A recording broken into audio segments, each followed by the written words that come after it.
안녕하십니까. 벨라주 원철TV의 산부인과 전문의 원철입니다. 오늘은 그 요실금 관련한 내용을 좀 더 이어가겠습니다. 오늘은 두 가지에 대해서 말씀을 드리고 싶은데요. 지난번까지는 좀 의학적인 지식의 전달을 좀 해드릴 생각으로 전문적인 내용을 말씀을 드렸고, 오늘은 제 개인적인 생각에 대해서 조금 말씀을 드릴까 합니다. 그 두 가지 문제는 뭐냐면, 첫 번째는 이러한 수술을 받는 곳이 종합병원이 맞느냐, 아니면 개인병원 전문 클리닉에서 하는 것이 맞느냐, 이러한 질문에 대한 제 생각을 말씀을 드리고요. 두 번째는 그렇다면은 비뇨기과 선생님이 이 수술을 더 잘하십니까? 아니면 산부인과 전문의가 더 잘합니까? 이런 것에 대한 또 제 생각을 덧붙일까 합니다. 첫 번째 질문에 대해서 먼저 말씀을 드리면, 다시 한번 말씀을 드리지만 이건 어디까지나 이제 제 개인적인 경험과 제 어떤 솔직한 소견이니까 꼭 참고해 주시고요. 사실 이 수술은 그렇게 기술적으로 복잡한 수술은 아닙니다. 경험이 좀 축적되다 보면 또 각 환자 케이스별로 수술에 대한 어떤 조금 나름의 어떤 테크닉을 갖게 되면 그렇게 어렵게 진행되는 수술도 아니고 고난도의 마취나 입원을 요하지는 않습니다. 그러나 그렇기 때문에 대부분 현재 한국의 실정을 보면 뭐 아주 최근의 통계는 아니지만 개인 병원, 특히 산부인과에서 약 80%가 이 수술이 진행되는 것으로 저는 알고 있습니다. 그렇다면은 무조건 뭐 개인 병원을 가야 되느냐? 또 그것만은 아닙니다. 여러분 중에 나이가 좀 많으신 분, 고령이라든지 또는 내외과적인 질환을 앓고 있다. 예를 들자면 조절되지 않는 당뇨병이나 고혈압 또는 뭐 천식 등 이러한 질환을 앓고 계시거나 또는 또 과거의 마취로 인한 어떤 그 큰 고생을 하셨던 분들, 그래서 전문적인 마취 의사의 협진이 필요한 경우 등등에 대해서는 여러분들이 종합병원을 이용하시는 것이 안전할 거라고 저 개인도 생각을 합니다. 그러나 그러한 것이 없고 비교적 폐경기 전이라든지 폐경기 직후에 건강한 신체를 유지했으나 실금만을 문제로 삼는 경우에 그런 것에 대한 사전 검사를 하고 또 입원이 필요하지 않다라는 판단과 집도위의 어떤 자신감이 있다면은 여러분들은 개인 병원을 선택하셔도 되겠습니다.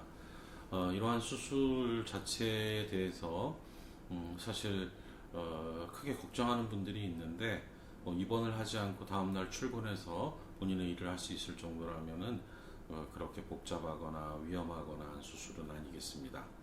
두 번째 질문에 대한 내용을 정리해서 말씀을 드리면, 사실은 최근에 제가 좀 쉬면서 여기 관련한 내용을 좀 접하게 됐습니다. 어떤 비뇨기과 전문의 선생님께서 요실금 수술은 비뇨기과 전문의가 적합할 것이다라는 이제 개인적인 얘기를 드렸던 것 같고, 그렇다고 해서 제가 산부인과 전문의이기 때문에 뭐 산부인과에서 무조건 하라는 말씀은 아니고요. 먼저 그 산부인과나 비뇨기과 둘 중에 어느 과를 선택해야 되느냐는 사실 그렇게 중요하지 않습니다.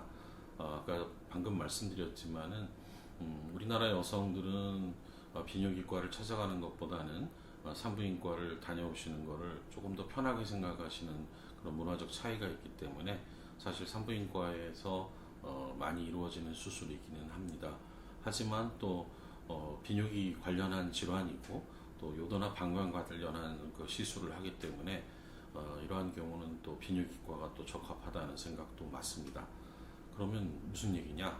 결론적으로 말씀을 드리면 수술을 잘하는 경험이 많은 선생님한테 그분이 비뇨기과든 산부인과든 그분이 대학병원의 교수든 아니면 개인병원의 원장이든 여러분들이 신뢰할 수 있으면 그분에게 수술을 받으시면 되겠습니다. 자, 그렇다면은 어떻게 그렇게 그걸 객관적으로 검증할 수 있느냐?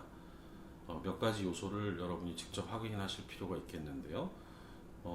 이러한 수술에 대해서 전문적인 지식을 어디에서 습득하고 교육받았는지, 그것이 언제였고, 그 후로 대략 얼마만큼의 기간 동안 얼마만큼의 케이스를 경험하신 분인지 알아보시는 게 중요하겠습니다.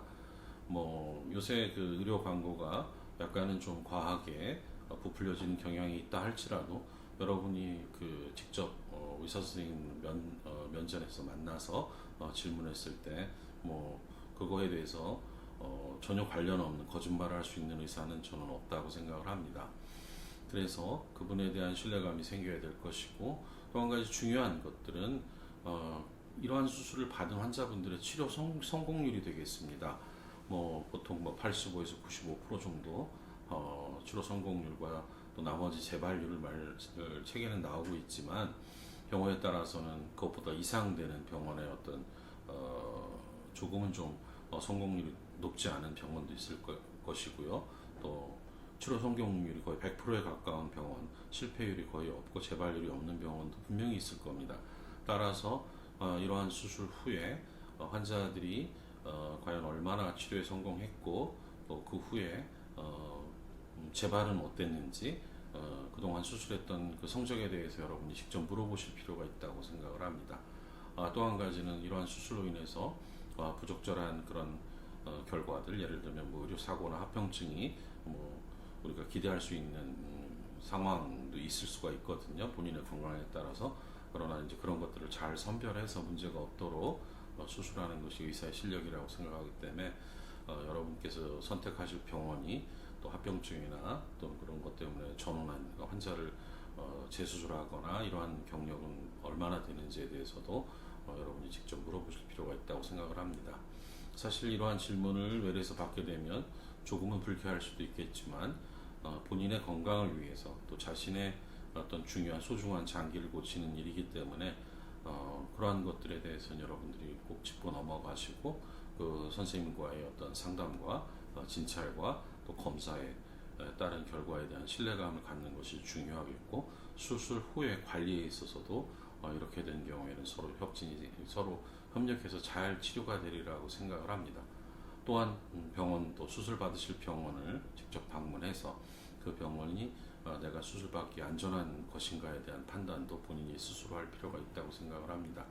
누가 친구가 가자고 그래서 옛날 같으면 따라갔다 그냥 요실금 수술했는데 재발했어요 하는 것들은 사실은 좀 제가 듣기에도 환자분이 본인 건강에 대해서 무책임한 거 아닌가 하는 생각이 들 정도이기 때문에, 아무리 작은 병이고 또 작은 그 시술로 치료할 수 있을지라도 여러분들이 쉽게 인터넷상에서 그러한 정보, 병원들에 대한 정보, 질병에 대한 어떤 정보를 얻을 수가 있고, 거기에 본인이 수술을 필요로 한다고 판단이 되고 검사가 필요하다면 직접 병원을 몇 군데 방문해서 여러분들이 비교 판단해서 결정하고 이렇게 하는 것들이 자기 건강을 위한 일이니까 저는 굉장히 중요하다고 생각을 합니다.